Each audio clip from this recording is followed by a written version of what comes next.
Raider Nation, what's going on? You're watching the Raiders Report. And coming up here on today's show, I'm going to give you 10 players that the Raiders could realistically target at pick 86 in round 3 in the 2022 NFL Draft. The reason why I have to go in the third round is because the Raiders went ahead and they traded for Davante Adams. So you don't have a first, you don't have a second in this year's draft. So the way that I did this is I ran 10 mock draft simulations on PFN's mock draft simulator. And what I decided is this.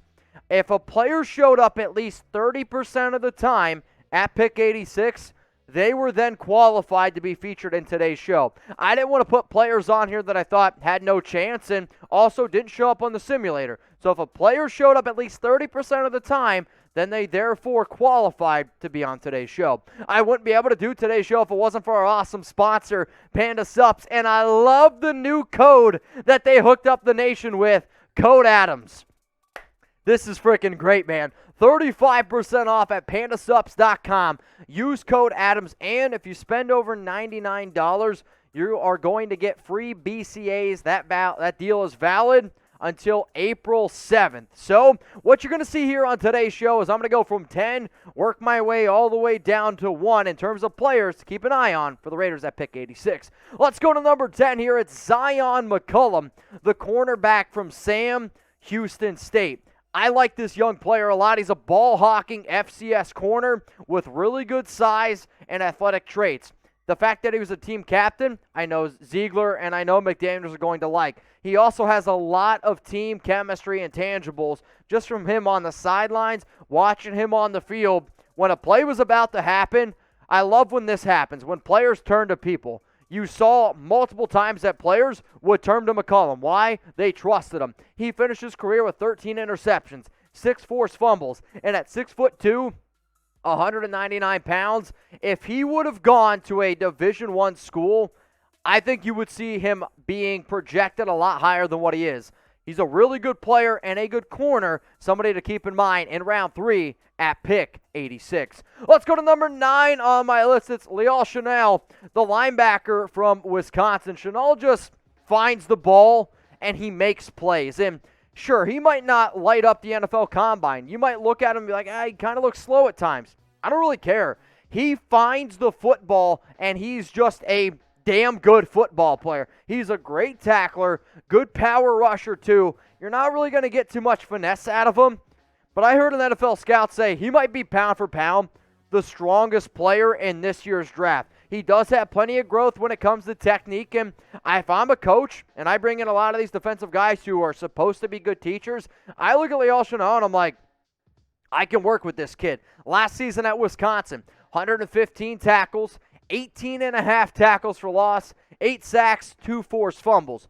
If you aren't 100% sure what you're going to do with Denzel Perryman next season, you can also have Chenal this year as a starting inside linebacker next to Denzel. I wouldn't want to be tackled by either one of those guys. Then you can also let Denzel Perryman go on the Divine Diablo go on the outside and be versatile like he was at Virginia Tech. Here's my question though. When it comes to the third round, how should the Raiders draft? Should they go best player available? Go ahead and type BA. If you're like Mitch, they should go based on team need, then I want you to type TN. The reason why I think that the Raiders go BA is because the later you go, you try to find players who you just think are going to be good football players. That's what the Patriots done. That's what Dave Ziegler has always done, and that's what I think the Raiders are going to do. So I'm personally going to type BA. Let's go to number 8. This would be, though, based on team need. Nicholas Petit-Frere, the offensive tackle from Ohio State. This guy's talented. Super athletic prospect. One of the top offensive linemen when he first came out of high school. Here's my issue with him. He's not ready to start right away. So essentially, you're going to take Petit-Frere and have him behind Brandon Parker. I would rather have Brandon Parker as your starting right tackle in 2022 than Nicholas Petit-Frere. He does, though, have the upside. And if you look at somebody like Carmen Brasillo, the offensive line coach for the Raiders, he's worked with a lot of guys. Maybe you can go ahead and do it. The fact that he's not only played left tackle, but he's also played right tackle, I do like that versatility, but he would be the right tackle here. 6'5", 316 pounds. But look at some of the numbers. 2 sacks allowed, 22 hurries. Some of the tape was good, but up against some exclusive talent, he did struggle a little bit this past season. Let's go to number 7 on my list, and it's Isaiah Likely, the tight end from Coastal Carolina. The fact that the Raiders have already met with him tells me that they're interested. He is a good pass catcher. He does have some blocking ability. 6'4", 245 pounds. He needs to get in better football shape. I will say this, though. I look at his build, and I'm an NFL strength and conditioning coach like Gruden. I'm like, I can work with that. Because if he puts on 10 pounds of muscle, if he gets into better football shape, this kid could be Chase Claypool. That's what I see. He had 59 grabs last year, 912 yards, 12 touchdowns, and no, that is not a typo, a 99-yard touchdown reception. When I think about why the Raiders would do this, you know they're going to want to run some 2 tight end sets. Maybe the future around Foster Moreau is a little bit cloudy. Maybe you don't know exactly what's going to happen with Darren Waller. Yes, I want them the Raiders to keep him, but Isaiah Likely is a damn good player. And if you're not confident in Bryan Edwards, Isaiah Likely could also end up being a wide receiver in the National Football League. Speaking of wide receivers, Raiders made a big-time splash. They went out, they got Davante Adams, so shout out to Panda Sups for hooking up the nation with code ADAMS. 35% off at pandasups.com. If you want to get your hands on the best workout supplements on the market, here's how you do it. You want to know what my hangover cure is? 1 scoop of the BCAAs from Panda Sups, and in the morning and the night before I go to bed, and I'm ready to rock and roll. Plus, they just released some brand new ice shakers, which they keep your drink a little bit colder, and at first I think they look a lot cooler as well. If you want to go ahead and make sure that you're getting the proper greens in your diet, because I know sometimes broccoli doesn't taste good, the green beans,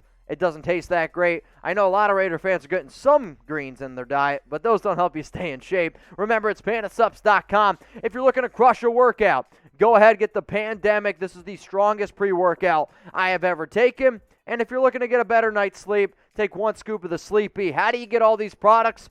Pandasups.com. And special offer, if you spend over $99, we're also going to throw in a free tub of the BCAAs. Usually these tubs are like $40 a pop. We're going to give it to you for free if you spend over $99. This deal ends April 7th.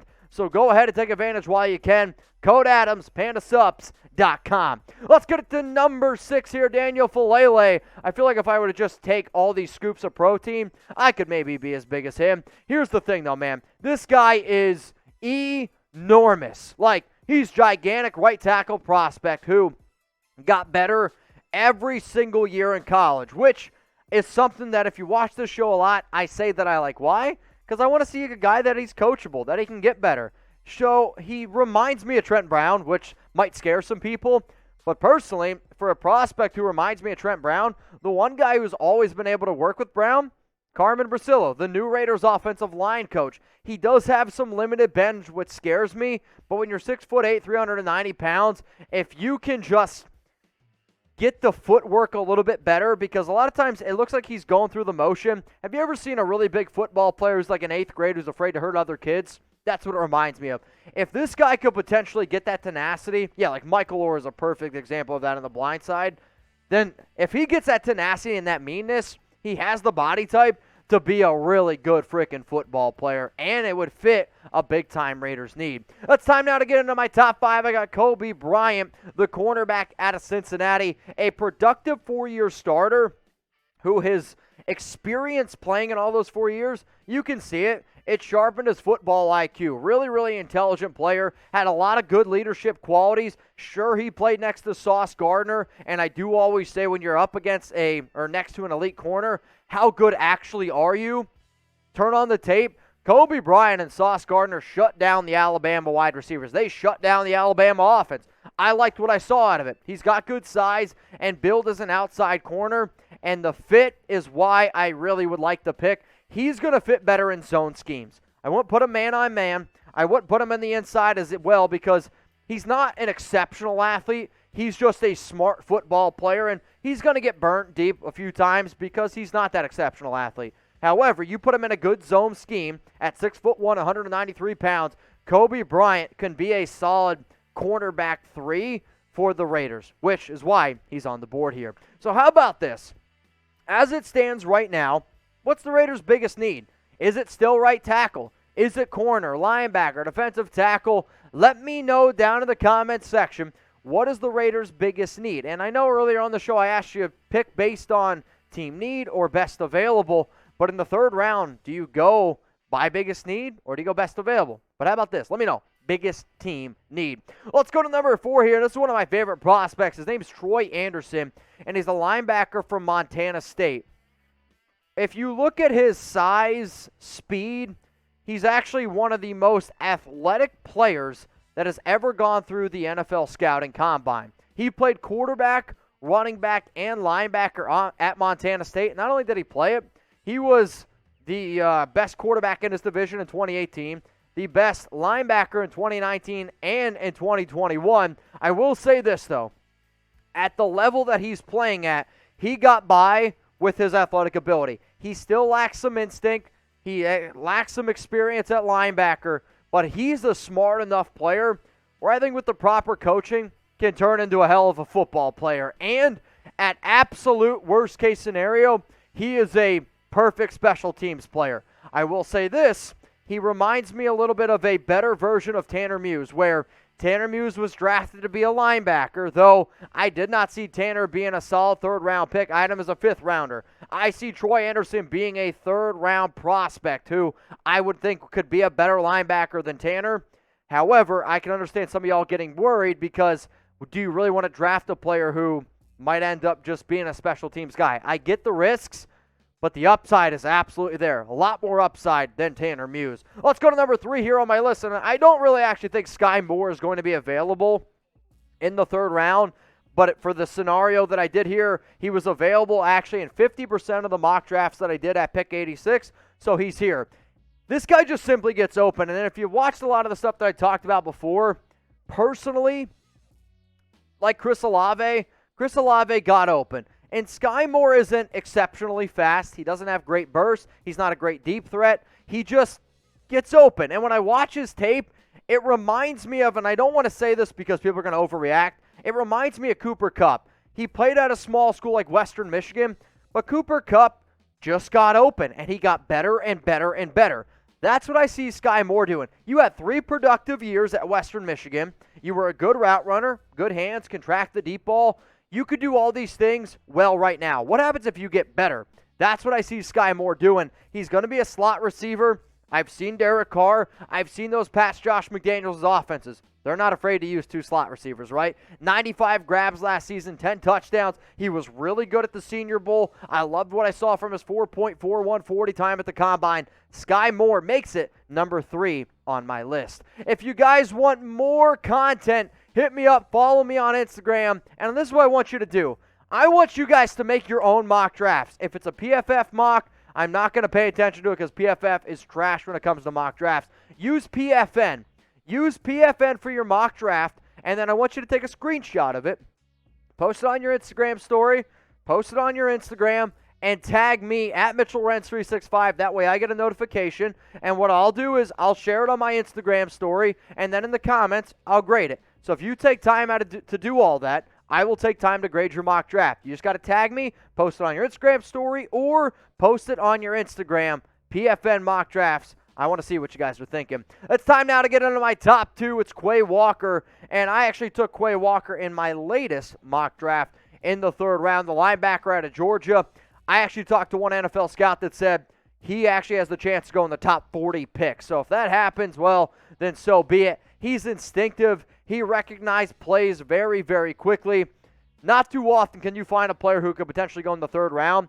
He would be a starting caliber inside linebacker at the NFL level. If you had Walker, Divine Diablo, and Denzel Perriman, your linebackers are set. And then Denzel's got 1 year left on his contract. You say, okay, Denzel, thanks for helping us out. You move on from him. He's 30. If Quay Walker and then Divine Diablo are your top 2 linebackers going forward, your franchise is going to be in a good spot. Good run stopper. He does need to get better in coverage, but most linebackers who are built like him do. He had 63 tackles, 1.5 sacks last season on a great Georgia defense. 6'4", 241 pounds. Love Quay Walker, which means the number 1 player that I want the Raiders to go out and get if he's available, and he was available And basically the reason why I did the whole 30% thing is because he was available 30% of the time, 3 out of 10 at pick 86. It's Abraham Lucas, the offensive tackle from Washington State. He would be the right tackle for the Raiders. I would have more confidence right now if Lucas was the right tackle over Brandon Parker, over Jermaine Illuminor. He was a durable 4-year starter who, again, got better and better as the years went on. Big body, 6'6", 315 pounds. He's definitely better as a pass blocker than a run blocker. However, when I hear that, it reminds me a lot of what people used to say about Josh Jacobs, where Josh can't catch the football. The reason why they say it is because at Washington State, they threw the football all the time. He had to pass block all the time, so he got better at it. I really, truly believe if you put him in with good NFL coaching, like Brasillo is, then he can get better in the run blocking game as well. 0 sacks allowed, over 800 snaps. 1 quarterback hit, 8 hurries. Abraham Lucas, I'm telling you, I see him going in the top 50. If he's there at 86, I'm running to the podium myself, and I'm going to say the Raiders go ahead and they select Abraham Lucas out of Washington State. So let's hear it from you guys. Who do you want the Raiders to go out and draft at 86 overall? I try to give you a realistic idea of some of the players that could be there. If there's other names, I'll do my research as well. I am still going through, there's so many draft prospects, and I want to go ahead and do my homework. So please let me know, who do you want the Raiders to draft at 86 overall? Let's go through my draft targets at 86 one more time, y'all. I got Abraham Lucas at number 1, Quay Walker at 2, Skyy Moore at 3, Troy Andersen at 4, Coby Bryant number 5, Daniel Faalele, the offensive tackle from Minnesota, at 6, Isaiah Likely 7, Nicholas Petit-Frere at 8, Leo Chenal number 9, and number 10, Zyon McCollum. Those are my top 10 realistic names that the Raiders go out and get at pick 86.